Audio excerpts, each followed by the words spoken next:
Kota-kota besar dunia banyak yang hilang selama-lamanya kalau jatuhnya di kutub utara atau selatan. Tapi kalau jatuhnya ke daratan, dan ini yang persis dalam ayat, ini yang persis dalam hadis Nabi, kalau jatuhnya di daratan, kata Nabi SAW, akan menimbulkan ledakan yang teramat sangat dahsyat. Jarak 100 sampai 200 km, semua kehidupan yang ada menjadi karbon. Lalu hantamannya begitu dahsyat, partikel-partikelnya langsung membumbung ke udara. Gelombang kejutnya menimbulkan kekuatan 800 km per jam, sehingga partikel-partikel yang begitu tebal tadi langsung segera membungkus bumi. Bumi ini gelap gulita. Menurut Michel Penn, berbulan-bulan gelapnya. Menurut Nabi Muhammad SAW, 40 hari 40 malam. Panas, sangat panas. Nabi mengatakan, orang-orang kafir akan menghirup udara yang tidak pantas dihirup, lalu menggelegaklah jantungnya, banyak yang mati. Yang hidup akan melepuh kulitnya, keluar asap dari lubang hidungnya, keluar asap dari mulutnya, berasap matanya, berasap lubang telinganya, dan keluar asap dari lubang duburnya. Betapa tersiksanya orang-orang kafir ketika itu. Tapi orang-orang Islam, orang beriman, kata Nabi SAW, mereka hanya seperti terkena flu dan demam akibat ketaatannya sebelum ini. Nabi mengatakan, saat kamu menyaksikan di Syam sudah banyak terjadi fitnah, pembantaian, pembunuhan, kamu wahai umatku yang hidup di mana-mana di bumi ini, badiru bil a'mali sholihah, beramallah kamu, berlomba-lombalah memperbanyak amal-amal soleh. Ternyata salah satu rahasianya kebuka sekarang. Saat meteor jatuh, orang yang banyak amal solehnya kebal daripada bahaya dukhon itu. Makanya Nabi isyaratkan perbanyak amal soleh, perbanyak amal soleh, perbanyak amal soleh.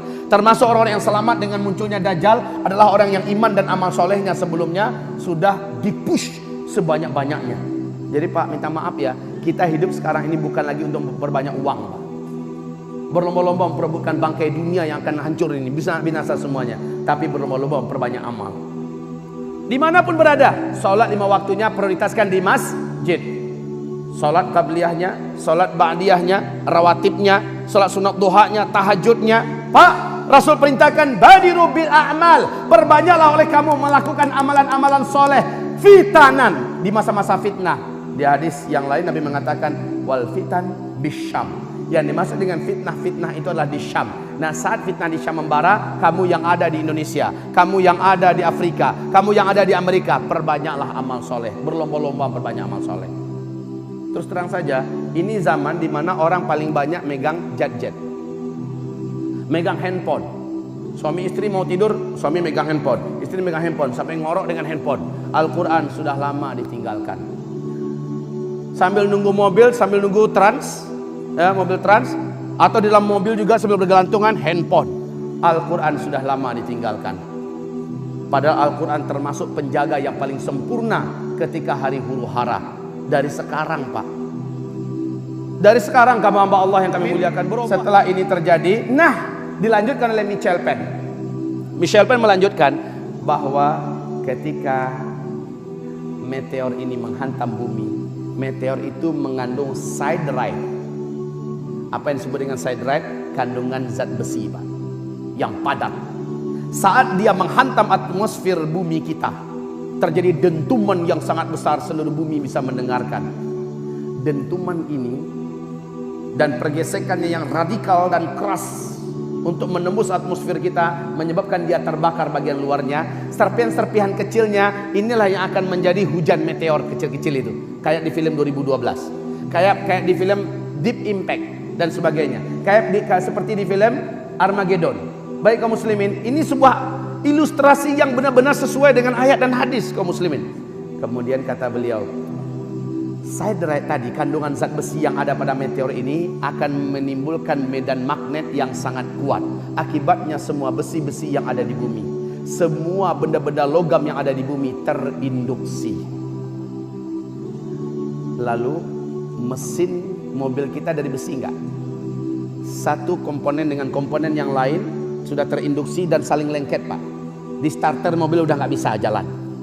Begitu juga helikopter, pesawat, kapal-kapal, pabrik-pabrik, industri-industri, betul-betul macet semuanya, macet. Bukan macetnya sementara, forever. Inilah dia kenapa teknologi itu berhenti total, karena adanya hantaman meteor yang di dalam meteor itu mengandung siderite. Siderite ini menimbulkan medan magnet. Saat dia bergesekan dengan atmosfer, semua benda-benda logam dan besi yang ada di bumi akan terinduksi berhenti. Sebagaimana siderite ini juga menimbulkan gelombang elektromagnetika yang sangat tinggi dengan tegangan yang sangat tinggi. Akibatnya semua sinyal-sinyal di bumi akan terhenti secara spontan. Semua satelit juga mandul dan semua listrik akan terhenti secara total. Kita kembali kepada zaman kegelapan. Kaum muslimin yang kami muliakan, dan NASA Amerika mengumumkan bumi kita pada saat ini sedang berada di tengah-tengah arus sungai meteor. Allahu Akbar. Sudah diperingatkan oleh Amerika Serikat, NASA Amerika Serikat 2012 bahwa bumi kita pada tahun 2013 akan memasuki arus sungai meteor. Diperkirakan 2013 sampai 2016 baru lepas dari arus sungai meteor ini, akan ada hantaman 1300 meteor menurut NASA. Ternyata benar, Pak. Pada tanggal 15 Februari 2013 meteor pertama masuk menembus atmosfer bumi kita dan jatuh di Siberia, Rusia. Masih ingat nggak? Ini meteor pertama. 1200 korban. 30.000 gedung-gedung yang ada kacanya hancur. Ya, meteor ini beratnya 70.000 ton. Nasib baik jatuhnya tepat di danau es, Pak. Sehingga danau itu langsung menggelegak dan membentuk kawah yang berapi. Luar biasa. Untung meteornya kecil. Pada tanggal 14 April meteor kedua menembus lagi lapisan pertahanan bumi yaitu atmosfer dan tepat jatuh di Argentina. Tapi nasib baiknya, Pak, tidak sampai ke daratan. Dia meledak di atas udara negara Argentina di malam hari Minggu. Saat itu sedang ada konser musik raksasa. 9 kota langsung terang benderang beberapa detik. 7 November jatuh lagi di Los Angeles. Masih 2013. Ya. Tahun 2014 meteor di malam hari banyak negara-negara bisa menyaksikan melintas di negara mereka.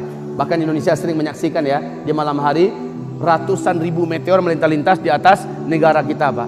Alhamdulillah nggak nabrak bumi kita. Nah, yang kecil-kecil 2014 banyak yang kena, Pak. Tapi meledak-meledak semuanya, hancur-hancur seluruhnya di atmosfer kita. Akan terjadi perubahan banyak bentuk dan akan terjadi hujan meteor. Para sahabat bertanya, qala rajulun minal muslimin wa mata dzaka ya Rasulullah? Wahai Rasulullah, kapankah itu terjadi? Nabi menjawab, idza zaharatil qainat wal ma'azif wa syuribatil khumur. Kalau di bumi ini pada umatku sudah banyak bermunculan penyanyi-penyanyi wanita. Ini yang pertama. Yang kedua kata Nabi, wal ma'azif, apabila di tengah-tengah umatku di bumi ini sudah banyak umatku yang menggandrungi musik dan menyebarnya musik. Sudah apa belum semuanya? Yang ketiga kata Nabi, wasyuribatil khumur, apabila khamar tua, arak sudah diminum secara formal dan legal, menyebar juga di mana-mana. Masya Allah. Bahkan istana kita saja dalam tayangan TV sudah tidak malu-malu petinggi-petinggi negara kita saling tos-tosan sementara di dalamnya adalah arak. La haula wala quwata illa billah. Dunia yang ada di tangan kita sekarang jangan dibuang, tapi jadikan untuk sarana mendekatkan diri kepada Allah.